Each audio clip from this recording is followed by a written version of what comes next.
Alright. We just got through watching Klown Kamp Massacre. I actually wanted to see this the other day instead of ATM. But we wound up choosing ATM. There are two of us here. My fiance is over there, but there's a reason why she's not partaking in this review. Okay, so I'm still trying to figure out if this was an actual trauma video. I was looking online and a lot of people did accredit it as a trauma film, but I didn't see trauma anywhere on there. It's not even listed on IMDb. The production company was I Can't Believe It's Not Hollywood Productions. And I do have to say, first of all, the film, it looks good. It looks like a higher budget film. The people involved did a good job on that. Post-production, I don't know if they were either high or on speed sometimes, because it just kept cutting constantly. There was always something going on. It never really stopped for character development. It was very rare. My cat just walks in frame. Ash, go sit down. It just never stops. And when it does, it's usually to push the pedophilia angle of Valerie, who is the daughter of the granddaughter of the camp's owner, Bonzo the Clown, the legendary Bonzo the Clown. So random flashbacks of her father stumbling in drunk, getting ready to rape her. Woo! Just what I want to see. Honestly, the cast outside of those clips, honestly, a good chemistry. I thought they got along very well. Everything seemed very fluid between them. Trying to I can't remember half the character names offhand, but Buster Pie, honestly, was the one that I really liked out of all of them. Him and Puff, the magician. And Puff the Magic Dragon, Puff the Magician. And those two did a very good job. Buster really was basically just an ICP clone. But towards the end, especially, he just started fitting into a funnier role. Especially his female scream when they discover one of the clowns dead and hanging in the bathroom. That was hysterical. I was laughing at that. That was actually the first time in the entire film I laughed. I couldn't tell if they were trying to be sarcastic, if they were trying to poke fun at clowns and the clown phobias and whatnot, or just clown sex. So there was a good deal of nudity. There was a group sex scene. At one point, another clown was having sex with his clown girlfriend, doggy style. Yeah, when he climaxed, as soon as he did, spraying silly string all over the place. If this film were a trauma film, it really would not surprise me, because it had all those Lloyd Kaufman-esque characteristics. And he's even in this film towards the very end. And I'm going to get to that. I'm going to get to that very soon. The death scenes were okay. And when I say I'm not sure if they're trying to be sarcastic or if they're trying to be serious, the reason why some of the death scenes are just outrageous, and there's one in particular. Well, first of all, I'll get to the hippie clown girl, who, as soon as she appeared in the screen and started talking, I wanted to die. I wanted her to die horribly. I got my wish. Except it's not humanly frickin' possible. The killer in this film, who is a scorned clown from when the camp first opened and was operating, named Edwin, who apparently wasn't funny. drives one of those old Volkswagen Bug cars, and I don't think the car could have gone more than 100 miles an hour at max. He spun the car around with her in it so fast that not only did it not tip over, which is impossible, but the hippie clown girl actually got her head pressed up against the passenger window so hard, her neck snapped, and her head exploded.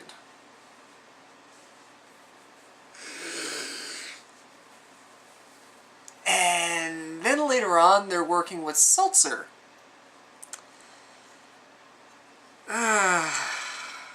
Trying to remember his name. Funny Bone. That character acts as sort of a drill instructor, and he has a gorilla sidekick that helps him out. Well, Funny Bone is indisposed of, basically. And the gorilla is helping out. He lines up all the Seltzer, everybody's talking, and Valerie's connecting with one of the other clowns who becomes a main love interest. I don't know what his name is, I don't care. Filbert. Filbert, yes. Filbert becomes her main love interest. The only other one I really gave a damn about was Vinny. And this unfortunately happens to him. And honestly, as soon as that happened, I knew I was going to miss him shouting at everybody to shut the fuck up. Because that honestly was one of the funniest aspects of the film. Him pretending to be a nice guy and being buddy-buddy, I guess with his retarded brother, and then just telling everyone to shut up. But, the retarded brother, I forget what his name is, too. Larry or something? I don't know. He sprays seltzer, but it turns out to be acid. So basically the entire head, like all I hear out, is gone. It's empty, but yet he's still somehow alive. He has no brain left whatsoever, I'd assume. He's still alive, and he's still able to kind of talk. It's that kind of thing. Like, if you ever saw the C-Lab 2021 episode with the monster that was killing everybody, when Quinn goes to see Gus in the med lab, and Gus had his face cut off by the monster, he's that kind of thing. That's basically what's going on, except he's kind of like bubbling blood. So yeah, those two death scenes alone, I can't figure out what the film was trying to be. If it was trying to be sarcastic, if it was trying to be serious, I don't know. Throughout the entire film, I tried to figure that out, especially since a lot of the jokes and puns and everything just didn't work. Occasionally, they would reference Friday the 13th, Camp Spring Lake, I think it was called, Crystal Springs, something like that. It was just up the road. It had a death curse, which Death Curse Productions, I think, was another group behind the film, so the whole Death Curse thing to me just seemed like a way to throw the production company name in there. But at one point, the guy in the very beginning, I don't know his name, I don't think it was ever mentioned, goes up to a group of the clowns going to the camp and basically tells them there's a death curse on that camp. And they inform they're going to the clown camp, and he's like, oh, okay, well, never mind, there's no death curse there. And then they leave. He goes, or is there? So he decides, I'm going to go warn them. So he goes on his bike, he's driving down there, and he goes to warn them. He gets off the bike. He thinks he's at the camp. He wanders towards the woods, and he gets attacked by a bear. There's a sign, caution, bears. And he doesn't die there. So he keeps going and going, and then he realizes, oh, I made the wrong turn. And he's looking right at the sign for the other camp, the Camp Spring Lake Crystal, whatever. Then he's, oh yeah, this is a different death curse. This one has a killer with a football helmet. He turns, and there's the killer with the football helmet. So he gets on his bike and rides away and gets hit by a car. So basically it was just Jason Voorhees, but with an axe and a football helmet on instead. Wasn't that funny, but they keep referencing it. Honestly, I really wish I were watching Friday the 13th over this. But it kept my interest throughout the whole film. The acting, like I said, was really good. Everybody had fluid chemistry, and I was actually quite happy with all that. I never got too into it. I never really cared about anybody who died. There were plenty of sex scenes, including the group scene that was just, why?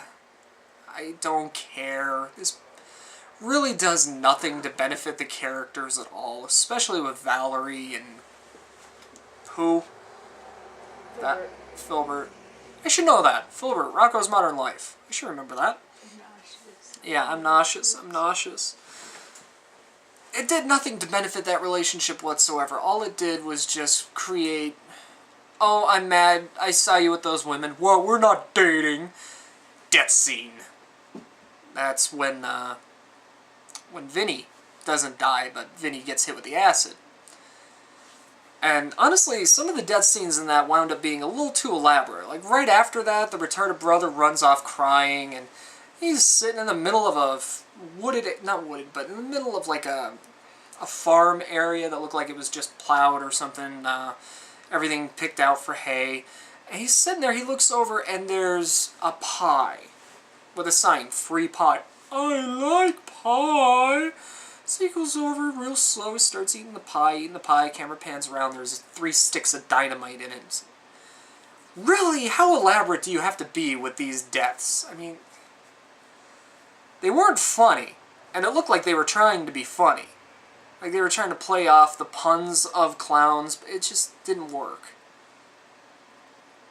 I don't know what more to say about most of the film, because I got a lot to say about the end.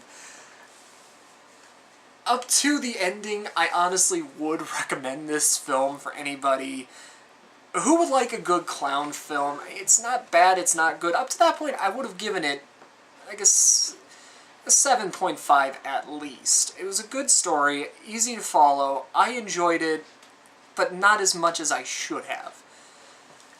And then the ending. Oh God, fuck this ending. Fuck this ending hard. Spoiler alert! And trust me, I'm gonna spoil it! Oh my God, this ending! You get so into the movie. You watch it for, I don't even know how long at that point. I'm assuming 80 of the 90, no, 74 of the 83 minutes, I will say. And you want to see the killer lose his cool, because he finally gets to do the one thing that he wanted to do right in the very beginning before he killed everybody the first time around. All of a sudden, everybody starts laughing, including the guy who just got murdered right in front of your eyes, which happened to be a Leprechaun 3 ripoff, where the killer clown, Edwin, is cutting him in half, and he's dying, you see the blood, all of a sudden he just starts laughing in the box. And then, not Filbert, Squirts, the nerd, starts laughing. No, the nerd starts laughing, and then Squirts, who is a chronic masturbator clown, showing everybody his penis, starts laughing, and everybody starts laughing. Bonzo starts laughing, and then some other clown randomly appears, and it's a game show! It's a reality show! You've been clowned!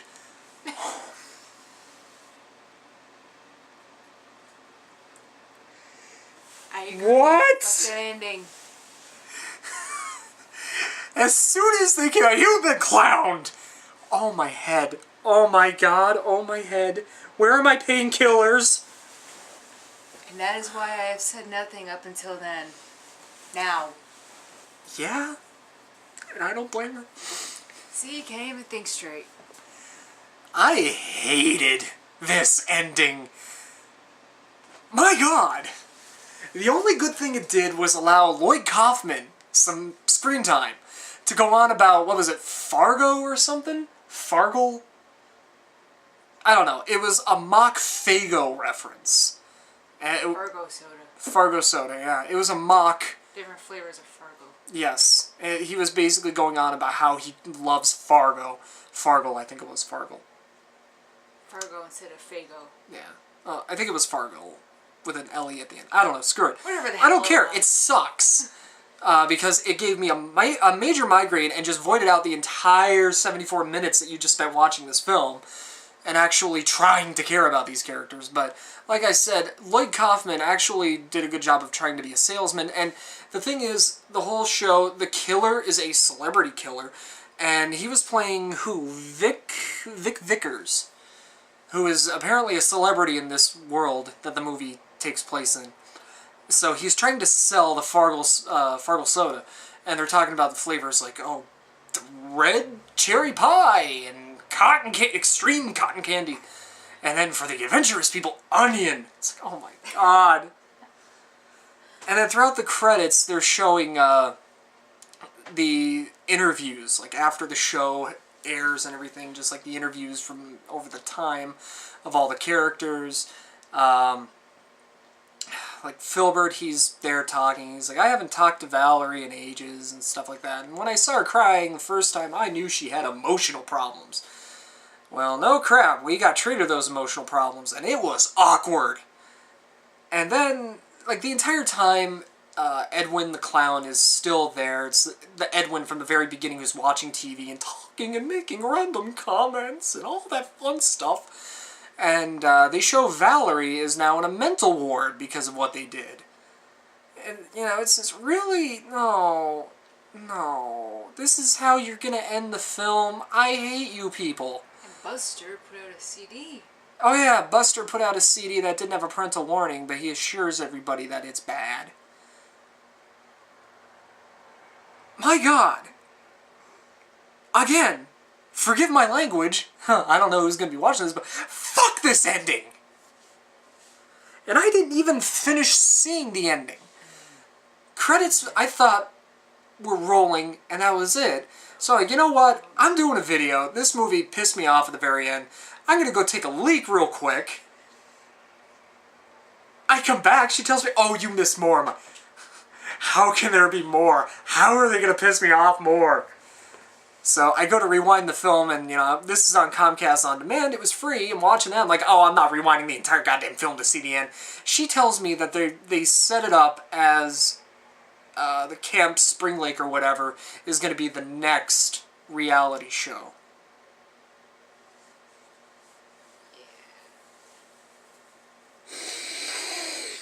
The football player that's supposed to be Jason Voorhees, they apparently resurrected him, and they're gonna do the same thing they did with Edwin the Clown, only in Camp Crystal, whatever the hell they named it. I need a drink. I need an alcoholic drink, but all I have is Pinnacle. Yeah. And it sucks. They're gonna call that Death Curse, the next reality show. You missed that while you were in the bathroom. Oh, God, I'm so happy I missed that. My neighbors would probably be coming down with a shotgun thinking somebody's getting murdered. Okay, so... First 74 minutes of the film, good. I'd recommend it. The last 6? You're better off shooting yourself in your own dick. That's how horrible it is. And I'm seeing reviews online of 8, 10, 9 stars. People are referencing this as a film as good as Killer Klowns from Outer Space. No. Honestly, I said a 7.5, maybe a 7 up until the end. I really would give it a 7 up to that point. But once it's a reality show, as soon as that kicks in, 4.5 maybe. No, 4.5. 4.5. Because the ending, honestly, really just destroys the entire movie. I have no urge whatsoever to go back and watch this. And I thought, well, maybe a second viewing at some point might make things a little easier to understand.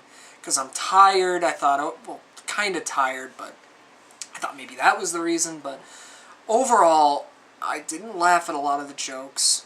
The acting was great. The production was pretty good, despite somebody being on speed the entire time. I don't know. I just... Definitely a 7 for that. The ending, though, I gotta give it at least No, at the max, a 4.5, because of all the good aspects. I can't fault everything for that piece of crap ending. I just can't fault the movie for that fuck-off ending. I just can't. Like, that bad. So, I gotta go with a 4.5. I mean, I think my reasons for it are just. It's just so sudden. It's a horrible cop-out. I mean, I've seen movies that have extreme cop-outs, but none to this point, where all the main characters that die, which is basically everybody, just starts laughing. And then everybody's just like, it's a reality show! You got clowned! Instead of punked, you got clowned! Oh my god. I want everybody involved in that ending to know that I officially hate all of you. I really do. It takes a lot to really ruin a film. I sat my ass through ATM. I was saying on Facebook that 10 minutes in and physically impossible death scene regardless, it was still a better film than ATM. Despite the ending, I still gotta say it's a better film than ATM. But the ending, I seriously would rather just shoot myself in the dick.